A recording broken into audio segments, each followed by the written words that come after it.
गजराज दादा, बहुत बुरी खबर है। पहाड़ों से आने वाली छोटी नदी लगभग सूख गई है।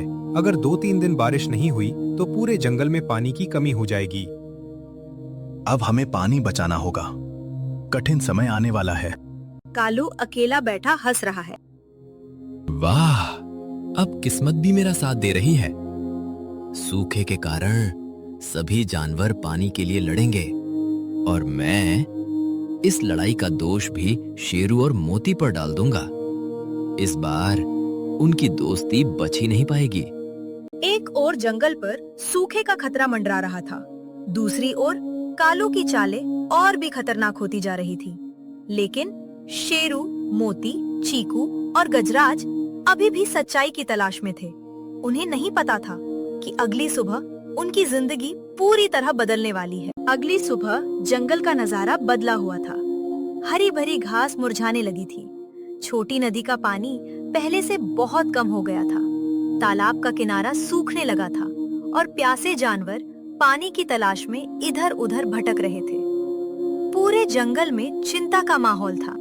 मेरे प्यारे साथियों, ये समय घबराने का नहीं, बल्कि एकजुट होकर काम करने का है।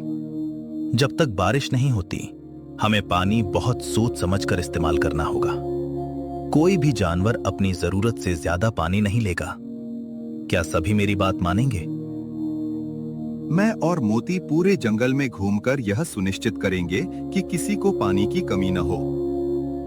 और अगर किसी को मदद चाहिए होगी तो हम सभा खत्म होते ही कालू चुपके से सूखे तालाब के पास पहुंचता है। वहाँ पानी से भरे कुछ बड़े घड़े रखे हैं, जिन्हें आपातकाल के लिए बचाकर रखा गया है। अगर ये पानी गायब हो गया तो पूरा जंगल एक दूसरे का दुश्मन बन जाएगा। वो रात के अंधेरे में कई घड़े उठाकर एक गुप्त गुफा में छिपा देता है। फिर वह शेरू के पंजों और मोती के बड़े पैरों जैसे नकली निशान तालाब से जंगल की दूसरी दिशा तक बना देता है। अब देखता हूँ दोस्ती कब तक बचती है। कुछ देर बाद हिरण पानी लेने आता है। अरे, आपातकाल के घड़े कहाँ गए? उसकी आवाज सुनकर सभी जानवर दौड़ कर आते हैं। कल तक तो सारे घड़े यहीं थे। अब हम क्या करेंगे? सियार जमीन पर बने निशान देखता है। देखो, ये तो शेरू और मोती के पैरों के निशान हैं। लगता है इन्होंने पानी छिपा दिया है।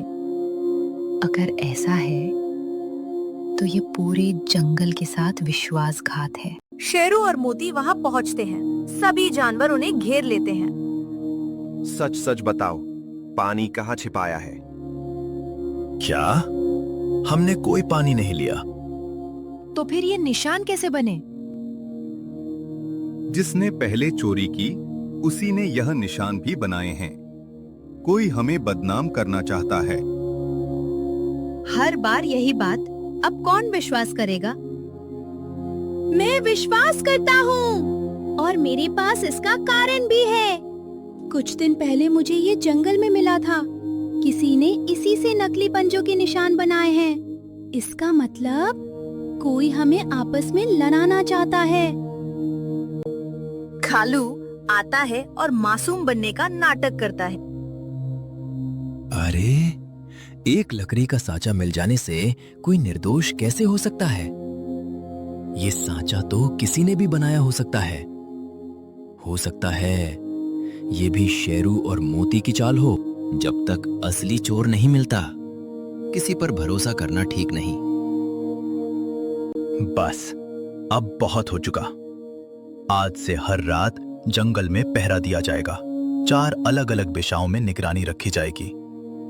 जो भी असली चोर होगा वो जल्द ही पकड़ा जाएगा। मैं आज रात पूर्व दिशा की रखवाली करूंगा। मैं पश्चिम दिशा में पहरा दूंगा। मैं छोटा हूँ, लेकिन मैं भी मदद करूंगा।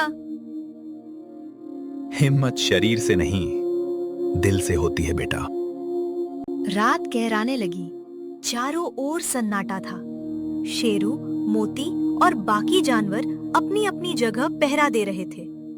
लेकिन कालू की योजना कुछ और ही थी। वो धीरे धीरे एक पुरानी सूखी बेल काट देता है जो पहाड़ी के ऊपर पड़े विशाल पत्थरों को संभाले हुए थी। जब ये पत्थर गिरेंगे तो सब समझेंगे कि पहरा देते समय शेरू और मोती सो गए थे और पूरा जंगल उनसे नफरत करने लगेगा।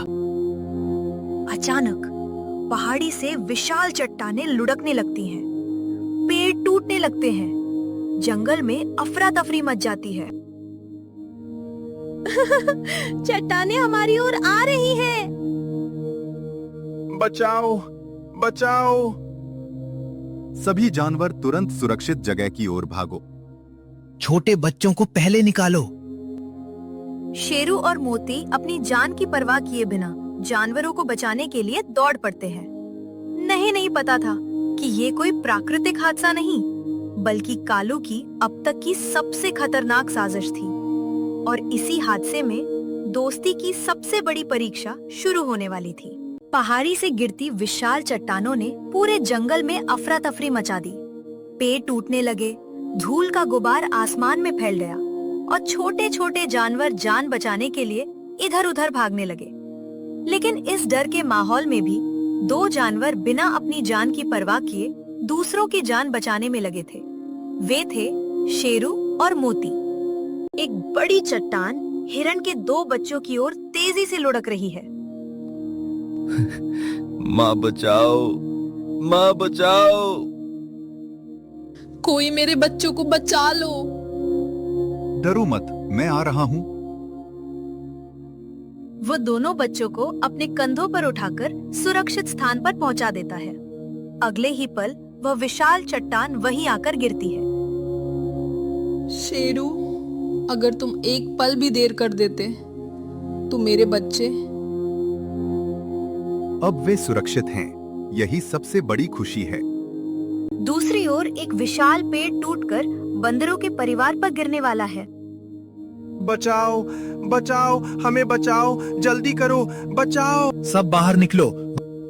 एक एक करके सभी बंदर सुरक्षित बाहर निकल जाते हैं। पेड़ का भार मोती भाई, आप घायल हो गए।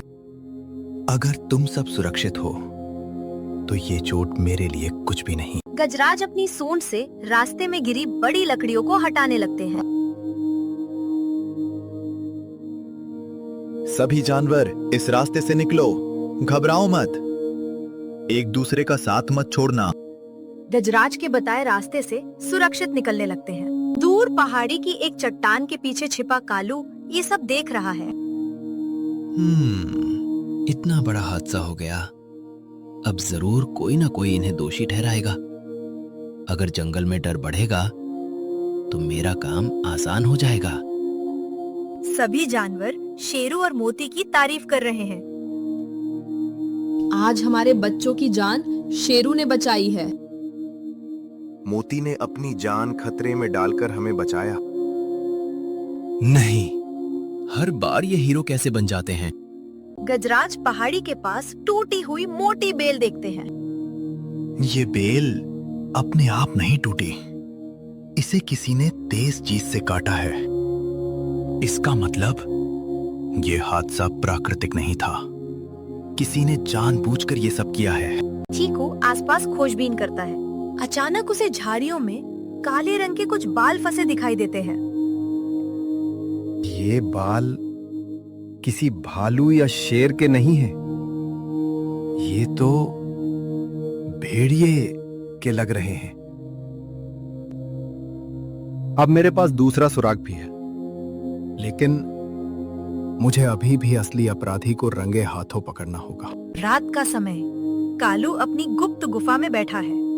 वहाँ चोरी किए गए पानी के घड़े, शहद के मटके और फल रखे हुए हैं। कितना मजा आ रहा है। पूरा जंगल परेशान है और किसी को पता भी नहीं कि असली चोर कौन है।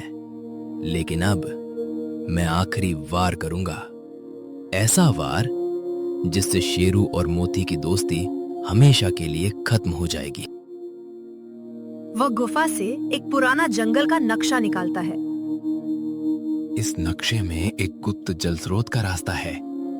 अगर मैं पहले वहां पहुंच गया तो पूरा जंगल मेरे सामने झुक जाएगा।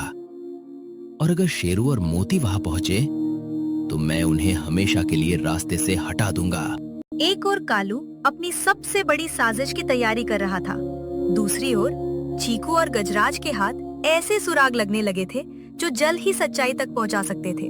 लेकिन उन्हें अभी ये नहीं पता था कि असली परीक्षा तो अब शुरू होने वाली है, क्योंकि आने वाले दिनों में दोस्ती की खातिर किसी एक दोस्त को ऐसी कुर्बानी देनी पड़ेगी जिसकी कल्पना भी किसी ने नहीं की थी।